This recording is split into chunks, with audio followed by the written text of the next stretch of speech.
La deuxième dimension du Fils, c'est le lien de l'Esprit. Ce lien-là est établi quand on accepte Jésus. Donc le fait d'accepter Jésus fait de vous des enfants de Dieu. Et un lien est établi entre vous et Dieu. Cette deuxième dimension, je l'appelle la connexion identitaire. Ce qui fait de nous des chrétiens, c'est notre connexion à Dieu par le Saint-Esprit. À tous ceux qui l'ont reçu, à ceux qui ont cru en son nom, cette parole leur a donné le pouvoir de devenir enfants de Dieu, lesquels sont nés ni de la chair ni du sang, mais sont nés de l'Esprit. Donc c'est la connexion divine entre l'Esprit de l'homme et Dieu. Donc le lien entre son esprit, l'esprit de cet humain et Dieu.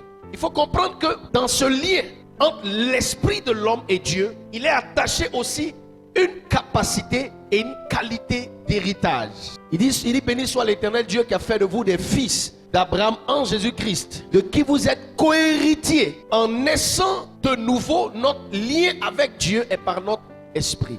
Et notre esprit donc est connecté à Dieu par le Saint-Esprit et ça nous donne droit à un héritage. Cet héritage est spirituel et aussi physique et matériel. Le lien de la destinée. Ça veut dire que l'homme, quand il naît, il y a deux chemins qui se tracent sur son destin. Il y a le destin qui se trace en fonction de son lien par le sang et il y a le destin qui se trace en fonction du lien par l'esprit. La première destination, c'est la destination qui est fonction de ton lien de sang.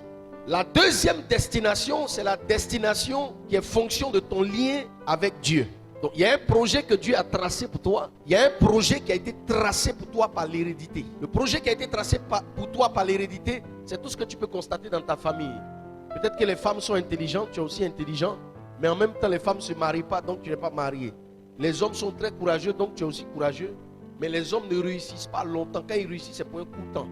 Ils réalisent des petites choses, mais leurs enfants ne vont pas très loin. Ça, c'est le lien par le sang. La deuxième dimension, tu appartiens à Dieu, donc il y a un projet que Dieu a tracé pour toi. Le fait que tu aies un lien par le sang et tu aies un lien par le nom va mettre en conflit deux types de directions. C'est-à-dire que ça va générer une confusion au niveau de la destinée de la personne qui est connectée au sang et qui est connectée à l'esprit. C'est ainsi donc que la troisième dimension de paix va jouer son rôle.